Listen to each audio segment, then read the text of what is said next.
젊어서 성묘를 갈 때는 솔직히 말해 마음이 달리 있었습니다. 가야 하니까 가고 안 가면 또 말이 나니까 억지로 따라가던 발걸음이었지요. 그때만 해도 성묘는 그냥 의무였습니다. 명절이니까 한번 들러야 하는 곳, 절 몇 번 하고 대충 인사만 드리면 끝나는 형식적인 행사에 불과했습니다.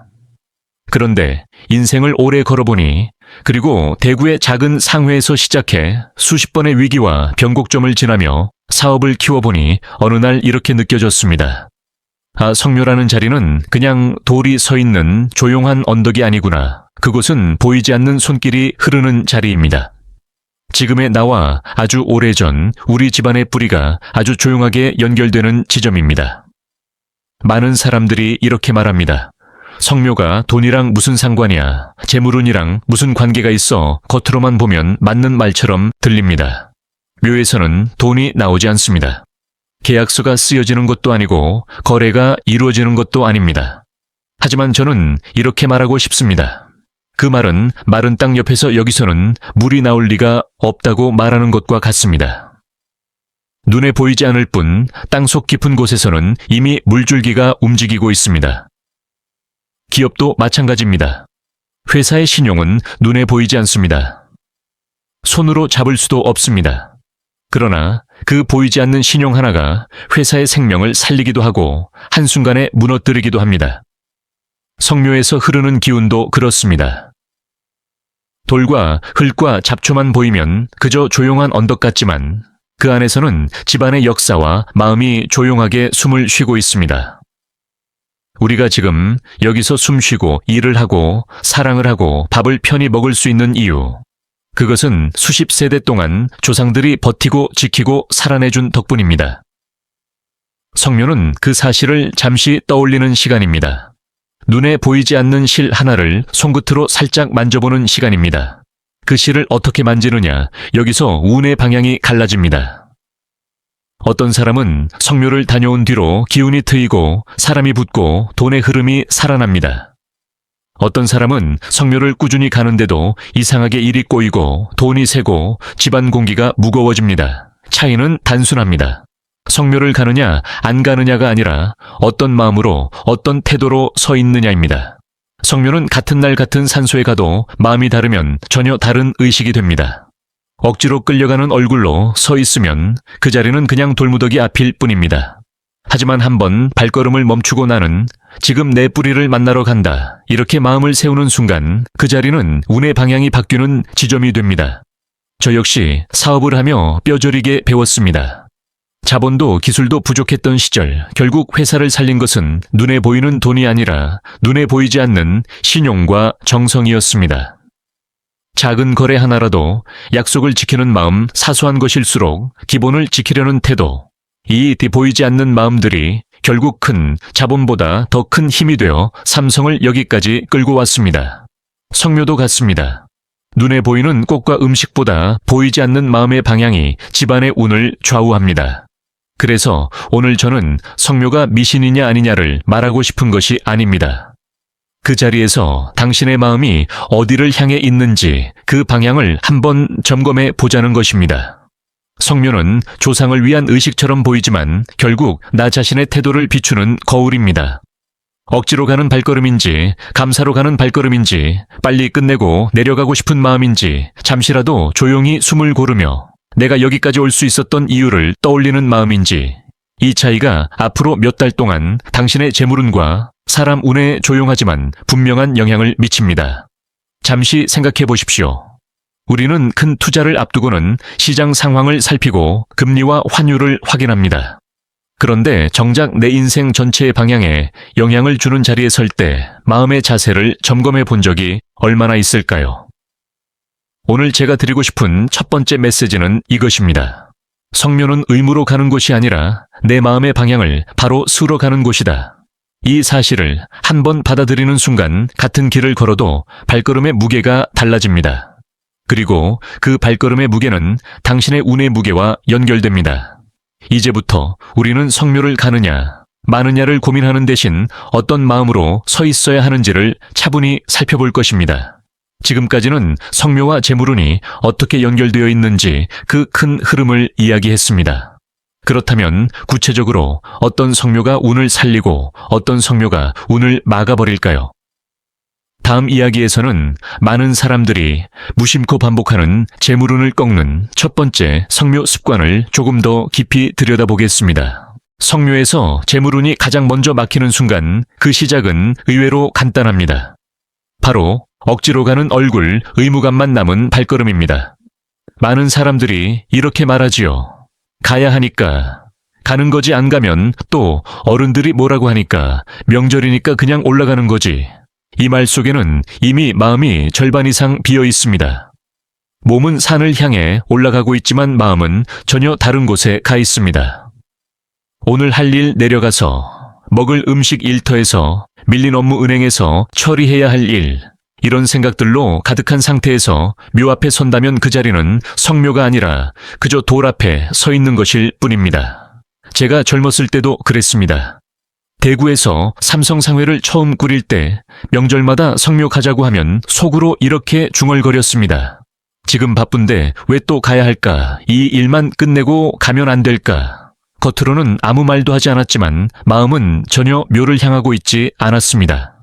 그런데 세월이 흐르고 사업이 흔들리고 거래처가 바뀌고 사람의 마음이 엇갈리고 수십 번의 위기를 지나며 깨달았습니다. 아, 성묘는 발이 아니라 마음으로 가는 것이구나. 어느 날 성묘를 다녀오고 내려오는데 집안일이 자꾸 엇박자를 냈습니다. 작은 거래가 틀어지고 사람들의 말이 미세하게 어긋나고 이전에는 없던 불편함들이 하나씩 눈앞에 나타났습니다. 그때 제 어머니께서 아주 조용히 말씀하셨습니다. 네가 오늘 산소에 갈 때 마음이 먼저 가지 않았구나. 그 말이 마음속 깊은 곳에 아주 크게 박혔습니다. 사업에서도 마찬가지였습니다. 제가 마음 없이 임한 일은 결과가 늘 매끄럽지 않았습니다. 흐름이 끊기고 기운이 멈추고 사람의 마음도 자연스레 멀어졌습니다. 마음이 없는 행동은 아무리 형식적으로 완벽해도 흐름이 생기지 않습니다. 성묘도 다르지 않습니다. 억지로 올라가며 한숨을 쉬고 언제 내려가나 생각하며 발걸음을 옮기는 순간 그때부터 이미 기운은 막혀버립니다. 조상님은 말이 없지만 당신의 마음결을 가장 먼저 느끼는 분들입니다. 억지로 오는 자식을 보면 이렇게 느끼실지도 모릅니다. 그렇게 힘들면 오늘은 쉬어라. 이 한마디가 운의 문을 잠시 닫는 순간입니다. 운은 기분을 많이 탑니다. 기운은 마음을 많이 탑니다. 돈의 흐름은 마음의 흐름을 그대로 따라갑니다. 억지로 하는 일에서 운이 트이는 법은 없습니다. 마음이 다치면 길도 다치고 사람도 다치고 재물도 다칩니다. 그래서 성묘를 가기 전에 단 10초면 됩니다. 잠시 눈을 감고 숨을 한번 깊게 들이마시고 이렇게 스스로에게 말해 보십시오. 오늘은 조금 더 따뜻한 마음으로 가겠다. 그 한마디가 이미 기운의 방향을 바꾸기 시작합니다. 마음이 움직이면 흐름이 살아납니다. 마음이 비어있으면 운도 비어버립니다.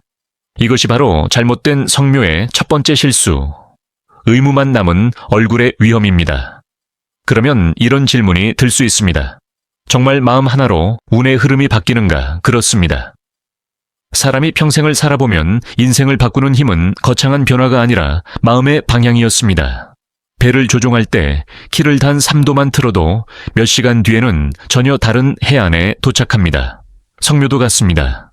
마음을 조금만 바로 세워도 몇 달 뒤 당신의 위치는 지금과 달라져 있습니다. 엠프레스에 있을 때도 늘 느꼈습니다. 사람이 일에 임하는 마음 하나가 거래를 성사시키기도 하고 사람을 잃기도 합니다. 조상님께 드리는 마음도 똑같은 이치입니다. 억지로 찾아온 자식에게 무엇을 더 해주고 싶겠습니까? 따뜻한 마음으로 찾아온 자식에게 어떤 마음이 먼저 움직이겠습니까? 이것은 종교도 미신도 두려움도 아닙니다. 그저 마음이라는 것이 원래 그렇게 움직이는 것입니다. 성묘는 조상을 위한 의식이 아니라 내 삶의 기운을 정리하는 일입니다. 마음이 바로 서면 운도 바로 섭니다. 이제 의무감의 문제를 지나 두 번째로 많은 사람들이 놓치는 성묘의 결정적 실수가 이어집니다.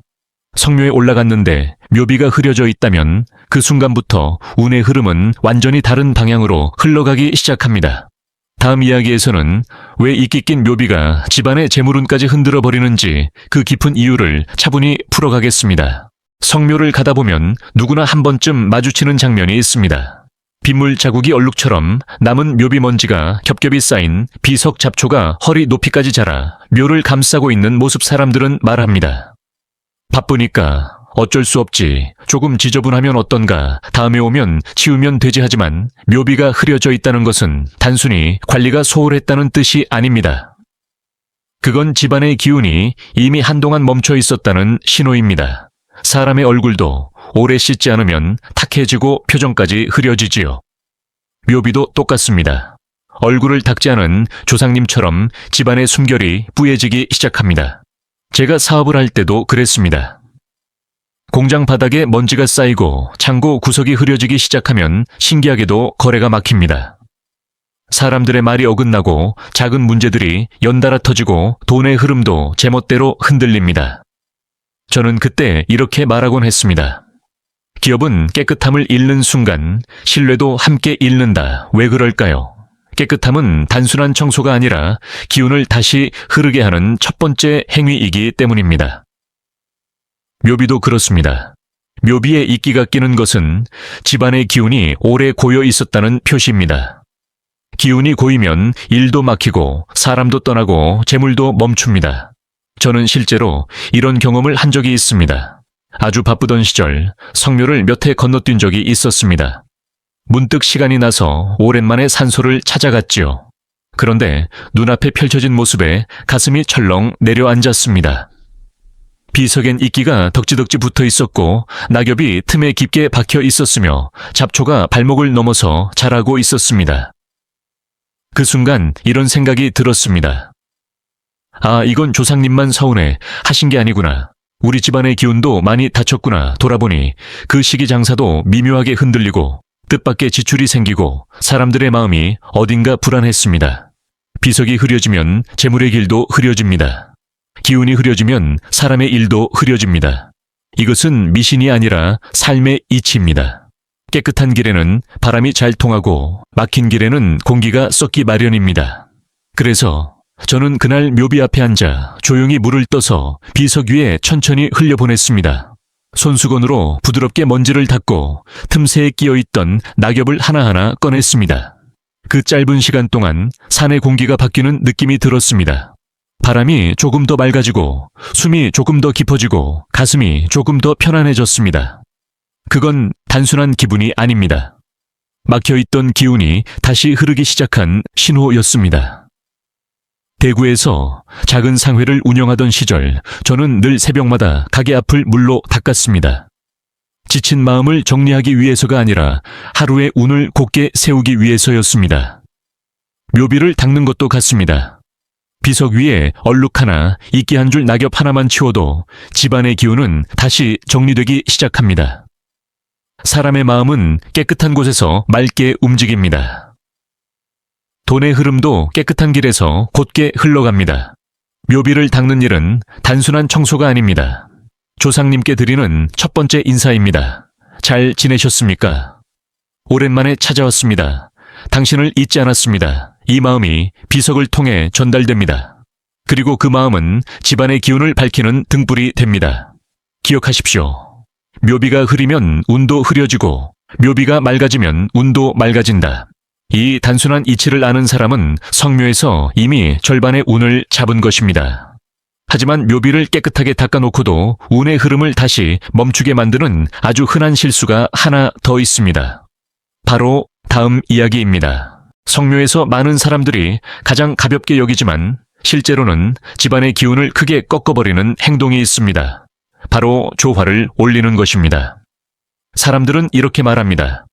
요즘 누가 생화를 들고 다녀. 조화가 더 오래가고 더 편하고 관리도 필요 없잖아. 맞습니다. 조화는 편합니다. 언제 사도 시들지 않고 명절 한번 올라가서 꽂아두면 몇 달이고 그대로 있습니다. 하지만 바로 그 지점이 가장 큰 문제입니다. 조화에는 생명이 없습니다. 숨을 쉬지 않고 빛을 먹지 않고 시간이 흘러도 변하지 않습니다. 겉모습만 꽃일 뿐 그 안에는 아무런 기운이 흐르지 않습니다. 마치 차가운 플라스틱 조각처럼 살아있는 것은 아무것도 없습니다. 제가 평생 사업을 하며 느낀 것이 있습니다. 선물은 값이 중요한 것이 아니라 마음이 전달되는가가 중요합니다. 누군가 제게 비싼 장식품을 가져올 때보다 손수 싸온 작은 과일, 한 접시나 정성껏 만든 간단한 선물을 가져올 때 저는 마음이 더 깊이 움직였습니다. 그 안에는 살아있는 정성이 있기 때문입니다. 조상님도 같습니다. 겉만 번지르르한 조화보다 작은 생화 한 송이가 훨씬 깊이 마음에 닿습니다. 생화에는 생명력이 있습니다. 햇빛을 머금고 비를 맞고 땅의 기운을 품고 자라 피고 시들며 자연의 순환을 그대로 담고 있습니다. 이 순환이 바로 재물운의 흐름과 닮아 있습니다. 돈도 흐를 때 살고 흐르지 않으면 죽습니다. 순환할 때 생명력을 얻고 멈추면 탁해집니다. 생화는 흐르는 기운, 조화는 멈춘 기운입니다. 저는 한때 바쁘다는 이유로 성묘에 조화를 세워둔 적이 있었습니다. 그날 이후 집안 공기가 이상하게 무거워졌습니다. 작은 문제들이 꼬이기 시작했고 사람들의 말도 엇갈리고 돈의 흐름도 미세하게 막혔습니다. 그때 어머니께서 조용히 말씀하셨습니다. 꽃은 시들어야 꽃이다. 시들지 않는 꽃엔 숨이 없다. 그 말은 제 마음에 깊게 남았습니다. 우리는 흔히 시드는 것을 싫어합니다. 그래서 조화를 선택합니다. 하지만 조상님 앞에서는 시드는 것이 오히려 자연입니다. 시들어야 기운이 흐릅니다. 시들어야 순환이 일어납니다. 조화는 아무리 아름다워도 그 자리에 고여 있습니다.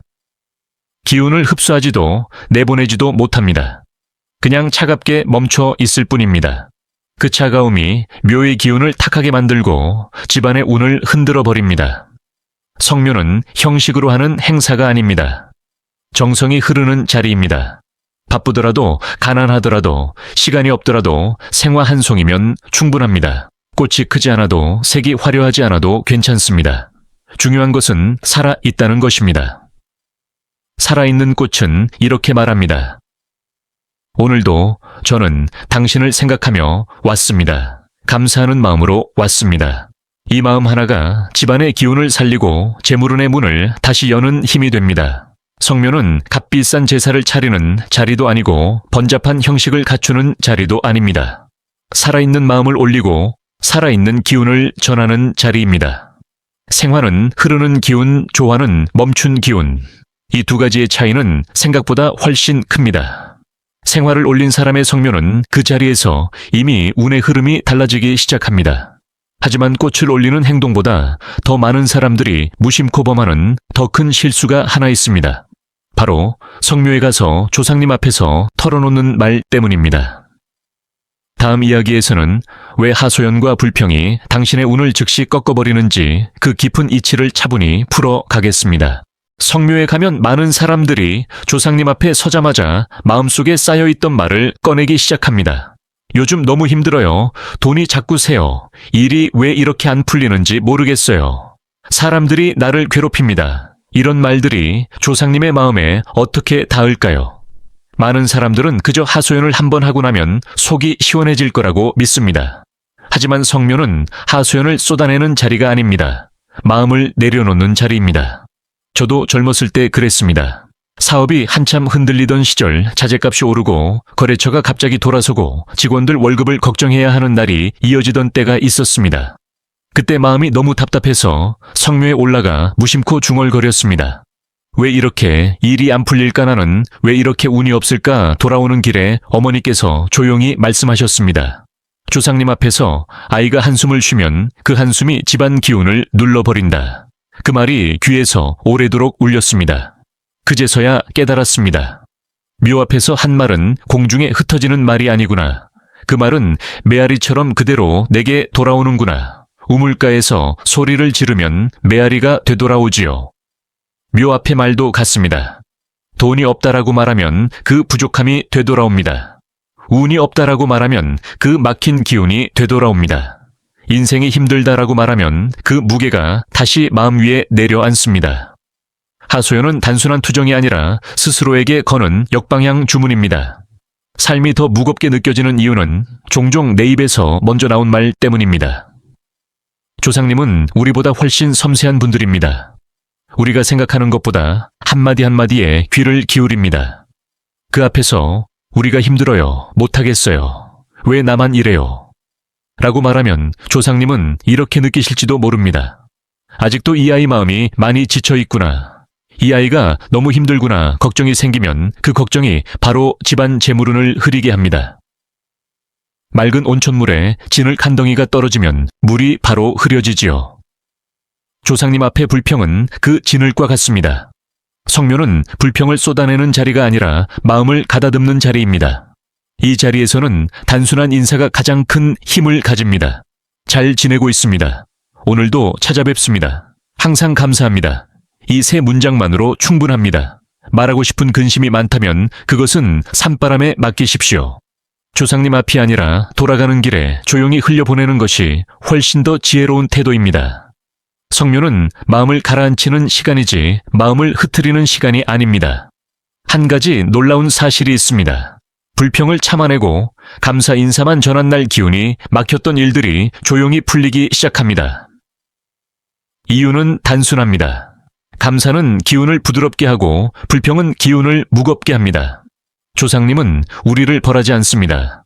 우리를 꾸짖지도 않습니다. 다만 우리가 뿌린 기운을 그대로 되돌려줄 뿐입니다. 당신의 말은 당신의 운을 만드는 씨앗입니다. 그 씨앗이 감사의 씨앗인지 하소연의 씨앗인지 그 차이로 인생의 흐름은 크게 달라집니다. 하지만 말보다 더 빠르고 더 직접적으로 운을 닫아버리는 행동이 하나 더 있습니다.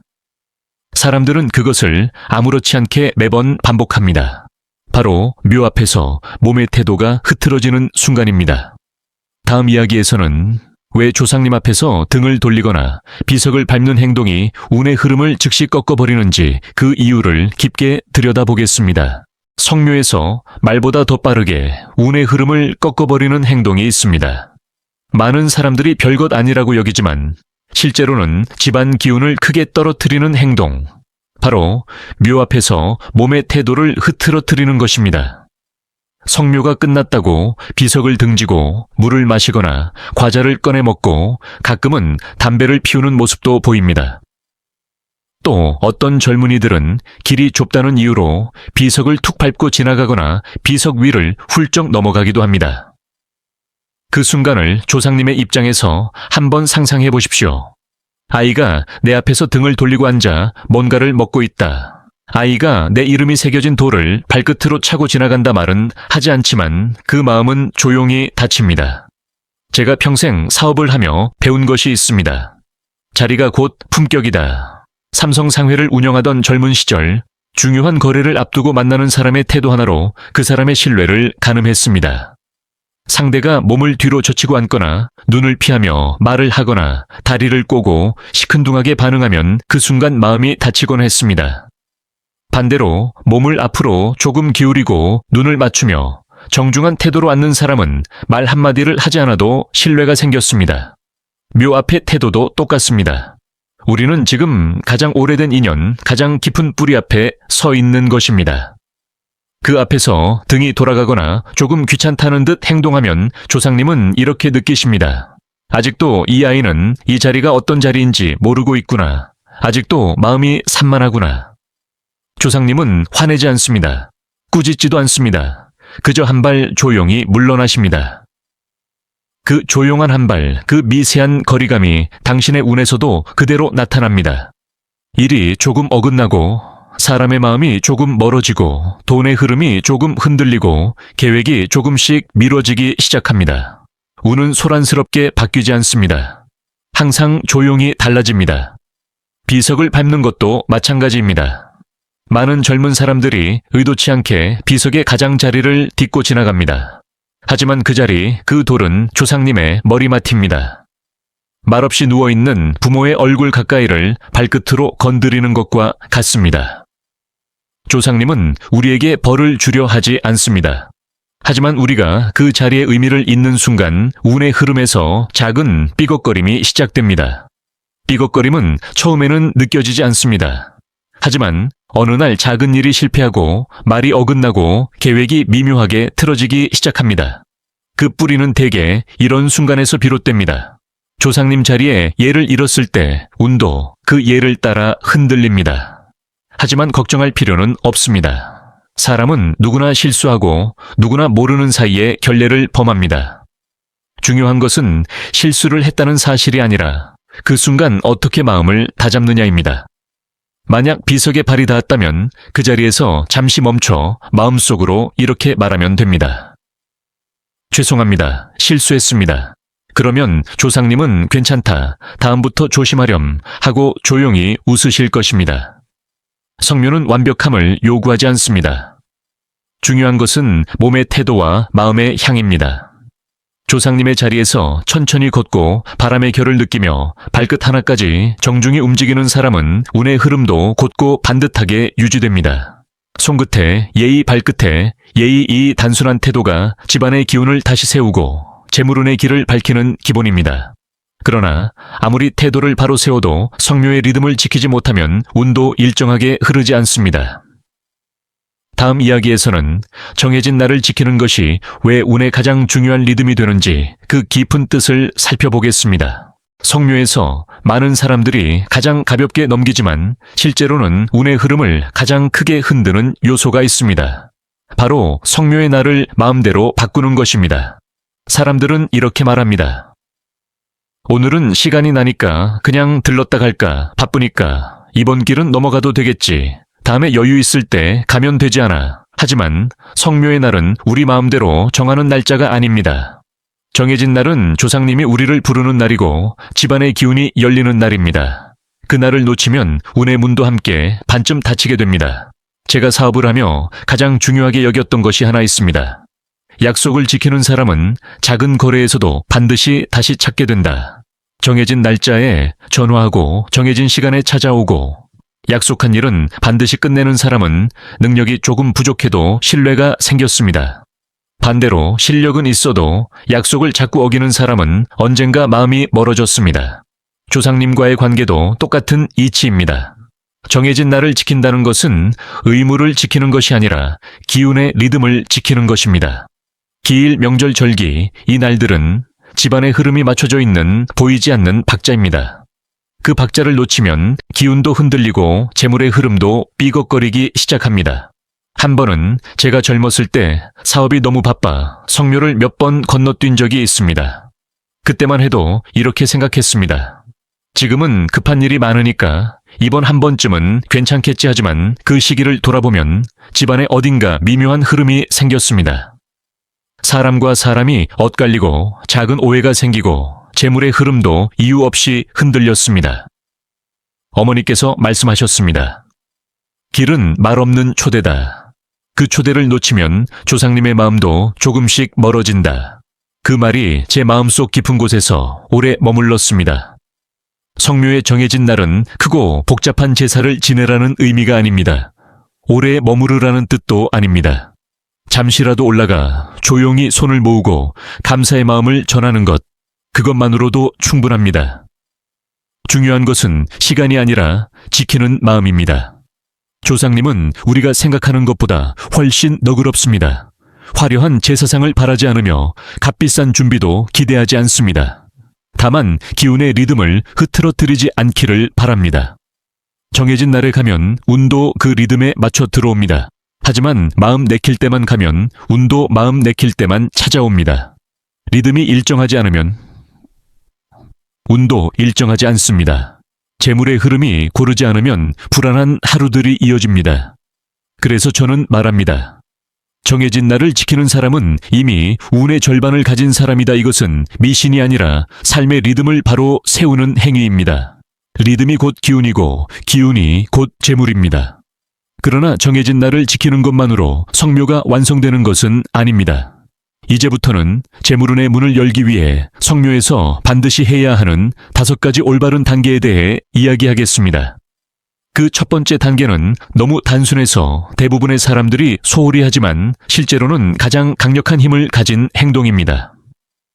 다음 이야기에서 묘비를 닦는다는 것이 왜 재물운의 첫 번째 관문인지 그 깊은 뜻을 풀어보겠습니다. 올바른 성묘의 첫 번째 단계는 너무 단순해서 많은 사람들이 지나쳐 버립니다. 바로 묘비를 닦는 일입니다.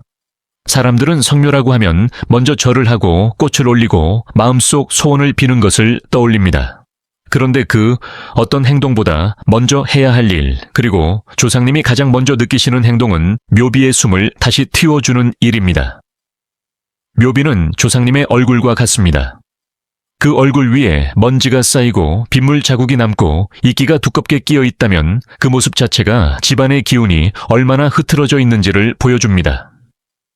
제가 젊었을 때 대구에서 작은 상회를 운영하던 시절이 있었습니다. 특별히 잘난 것도 뛰어난 재능도 없던 시절이었지만 한 가지 원칙만큼은 늘 지켰습니다. 가게 앞은 새벽마다 반드시 물을 뿌려 닦았다. 왜냐하면 깨끗한 바닥은 그날의 흐름을 곧게 세우는 시작이기 때문입니다. 사람은 눈앞의 환경이 정리되면 마음도 곧게 펴지고 판단도 명확해지고 일의 기운도 순해집니다. 묘비도 똑같습니다. 비석에 묻은 먼지를 닦아내는 순간 그 자리의 공기는 변화하기 시작합니다. 바람의 온도가 조금 달라지고 공기의 결이 부드러워지고 숨이 더 깊게 들어옵니다. 이는 단순한 기분이 아니라 기운이 다시 흐르기 시작했다는 신호입니다. 묘비를 닦는 일은 단순한 청소가 아닙니다. 조상님께 드리는 가장 첫 번째 인사입니다. 그 인사에는 이런 마음이 담겨 있습니다. 오랜만입니다. 제가 왔습니다. 당신을 기억하고 있습니다. 이 마음은 말보다 더 빠르게 비석을 타고 조상님께 닿습니다. 그리고 조상님은 말은 하지 않지만 그 한 번의 손길에서 자손의 성의를 느끼십니다. 기업도 그렇습니다. 이건희 회장은 늘 말했습니다. 작은 먼지가 회사를 무너뜨린다. 먼저 정리하고 바꾸라. 삼성이 큰 변화를 변화를 일으킬 때마다 늘 시작점은 깨끗함이었습니다. 정리된 공간, 정리된 원칙, 정리된 마음 정리는 곧 새로운 흐름의 시작입니다. 묘비를 닦는다는 것은 조상님 자리의 흐름을 정리하는 것입니다. 흐름이 정리되면 운도 정리되고 재물의 길도 곧게 열립니다. 묘비의 먼지는 집안의 오래된 걱정과 같고 비석의 얼룩은 막혀있던 운의 흔적과 같습니다. 그것을 물로 흘려보내는 일은 과거의 답답함을 닦아내는 행위이고 새로운 기운을 받아들이는 준비입니다. 생각해 보십시오. 먼지가 쌓인 창문이 밖의 빛을 얼마나 막아버리는지 창문을 한 번 닦는 것만으로 방 안이 얼마나 환해지는지 묘비도 같습니다. 비석 하나 닦는 일로 집안의 기운이 맑아지고 재물의 흐름이 다시 살아납니다. 묘비를 닦을 때 천천히 물을 떠서 비석 위로 흘려보내고 손수건이나 부드러운 천으로 조용히 어루만지듯 닦아보십시오. 그 순간 조상님은 당신의 손끝에서 흐르는 따뜻함을 느끼십니다. 그리고 이렇게 말씀하실지도 모릅니다. 그래 왔구나. 수고했다. 너의 마음을 잘 받았다. 이 짧은 공감 하나가 당신의 기운을 다시 세우고 집안의 재물운을 부드럽게 움직이기 시작합니다. 기억하십시오. 묘비를 닦는 일은 조상님을 위한 예가 아니라 내 운을 여는 첫 번째 문입니다. 하지만 묘비를 닦은 뒤 그 위에 무엇을 올리느냐에 따라 운의 방향은 또 한 번 갈라집니다. 다음 이야기에서는 성묘에서 반드시 생화를 올려야 하는 이유, 그리고 생화가 왜 재물운을 다시 흐르게 만드는지 그 깊은 뜻을 차분히 풀어보겠습니다. 올바른 성묘의 두 번째 단계, 많은 사람들이 가장 쉽게 넘기지만 가장 큰 차이를 만드는 행동입니다. 바로 생화를 올리는 일입니다. 사람들은 종종 이렇게 말합니다. 바쁘니까 조화로 대신하면 되지 않을까? 요즘은 조화가 더 예쁘고 더 오래가는데 한 번 꽂아두면 몇 달이고 그대로 있으니까 편하지 하지만 성묘에서 편리함을 찾는 순간 그 자리의 기운은 이미 멈춰버립니다. 조화는 살아있지 않습니다. 심장이 뛰지 않고 햇빛을 먹지 않고 바람을 마시지 않고 시간이 지나도 변하지 않습니다. 겉모습만 꽂힐 뿐 그 안에는 아무런 생명이 없습니다. 반대로 생화는 햇빛을 먹고 바람을 맞고 뿌리에서 올라오는 기운을 품고 피고 시들며 자연의 순환을 그대로 담아냅니다. 이 순환이 바로 재물운의 흐름과 닮아 있습니다. 돈도 흘러야 삽니다. 멈추면 탁해지고 움직이면 맑아지고 순환하면 번성합니다. 생화는 흐르는 기운, 조화는 멈춘 기운, 조상의 자리에 살아있는 마음을 올릴 것인가, 멈춘 마음을 올릴 것인가. 이 차이가 성묘의 결과를 완전히 바꿉니다. 저도 한때 바쁘다는 이유로 성묘의 조화를 꺾어두고 내려온 적이 있습니다. 그날은 솔직히 마음이 편했습니다. 준비할 것도 적고 시간도 절약되고 딱 보기에도 예쁘니까요. 하지만 이상하게 그 시기 집안의 흐름이 무거웠습니다. 사람과의 관계가 미묘하게 틀어지고 작은 오해가 하나씩 생기고 돈의 흐름도 이전처럼 부드럽게 움직이지 않았습니다. 그때 어머니께서 조용히 말씀하셨습니다. 꽃은 시들어야 꽃이다. 숨을 쉬지 않는 꽃은 사람의 마음도 움직이지 못한다. 그 말이 마음속에 깊이 남았습니다. 나는 편리함을 선택했지만 그 편리함이 집안의 기운을 멈추게 했다는 사실을 그제야 깨달았습니다. 생화는 시듭니다. 그러나 그 시들음조차 순환의 일부입니다. 시드는 동안 기운을 내려놓고 사라진 자리에는 새로운 기운이 들어옵니다. 자연의 이치는 항상 이렇게 움직입니다. 피고 살아있고 시들고 쓰러지고 다시 생겨나는 것 생화는 그 자연의 순환을 그대로 담고 있습니다. 조상님 앞에 생화를 올리는 것은 내 삶의 기운도 이 자연의 흐름처럼 다시 순환하기를 바라는 마음입니다. 거창한 꽃다발이 필요하지 않습니다. 한 송이 국화, 작은 야생화, 한 줄기 근처에서 급히 산 작은 꽃이라도 괜찮습니다. 중요한 것은 살아있다는 것, 그리고 그 작은 생명 안에 당신의 마음이 담겨 있다는 것입니다. 생화를 올리는 순간 조상님은 이렇게 느끼실지도 모릅니다. 아, 이 아이가 오늘도 살아있는 마음으로 찾아왔구나. 그 마음 하나가 운의 문을 부드럽게 열어줍니다. 조화는 멈춘 기운, 생화는 흐르는 기운, 흐르는 기운을 올리는 사람에게 운도 자연스럽게 흐릅니다. 하지만 생화를 올린 뒤 바로 절을 한다고 해서 그 마음이 온전히 전달되는 것은 아닙니다. 그 전에 반드시 해야 할 단계가 하나 더 있습니다. 바로 두 손을 모으기 전에 당신의 마음을 먼저 데려오는 일입니다. 다음 이야기에서는 성묘에서 숨을 고르는 행위가 왜 마음의 먼지를 털어내고 운의 통로를 여는 강력한 의식이 되는지 그 깊은 이유를 차분히 풀어보겠습니다. 올바른 성묘의 세 번째 단계는 많은 사람들이 알고도 놓치는 행동입니다. 바로 두 손을 모으기 전에 먼저 숨을 고르는 일입니다. 사람은 묘 앞에 서면 겉으로는 차분해 보이지만 마음속은 가장 시끄러워지는 순간입니다. 일 걱정, 돈 걱정, 가족 걱정, 건강 걱정, 풀지 못한 감정, 누구에게도 말하지 못한 고민, 이 모든 것이 묘 앞에 서는 순간 마음 안에서 한꺼번에 밀려 올라옵니다. 이런 상태에서 절을 하면 그 절은 반만 전달됩니다. 조상님은 우리의 몸을 보지만 마음은 제대로 느끼지 못합니다. 왜일까요? 마음이 흩어져 있기 때문입니다. 저는 사업을 하며 결정적인 순간마다 깨달은 것이 있습니다. 마음이 흐트러지면 판단이 흐려지고 판단이 흐려지면 흐름이 어긋난다. 그래서 중요한 계약이나 큰 결정을 앞두고는 항상 잠시 숨을 고르고 마음을 가라앉히는 습관을 들였습니다. 숨 하나가 태도를 바꾸고 태도가 흐름을 바꾸기 때문입니다. 성묘에서도 똑같습니다. 묘 앞에 서면 단 10초만 시간을 내십시오.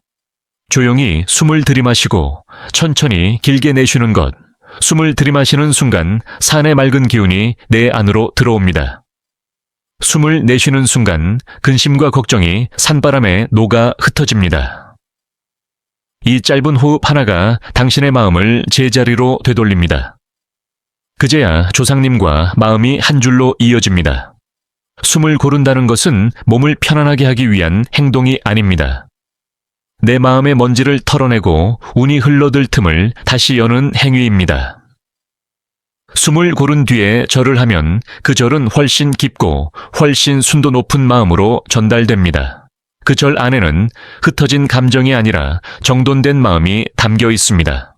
그리고 조상님은 그 정리된 마음을 먼저 느끼십니다. 묘 앞에서 숨을 고르는 사람이 인생에서도 흐름을 잃지 않습니다. 왜냐하면 숨을 고르는 습관은 어떤 상황에서도 마음을 잃지 않는 힘을 길러주기 때문입니다. 심지가 바로 선 사람 마음이 잔잔한 사람 판단이 흔들리지 않는 사람, 이런 사람에게는 운도 자연스레 붙습니다. 호흡이 운을 만든다는 말은 허황된 말이 아닙니다. 삶의 기운은 항상 마음이 향하는 곳으로 흐릅니다. 숨을 고른 뒤 마음이 조용히 내려앉으면 그 마음을 조상님께 어떻게 전해야 할까요? 많은 사람들은 묘 앞에 서면 소원을 먼저 말합니다. 잘 되게 해주세요. 돈 걱정 줄어들게 해주세요. 가족이 편안하게 해주세요. 하지만 소원보다 먼저 해야 할 말이 있습니다.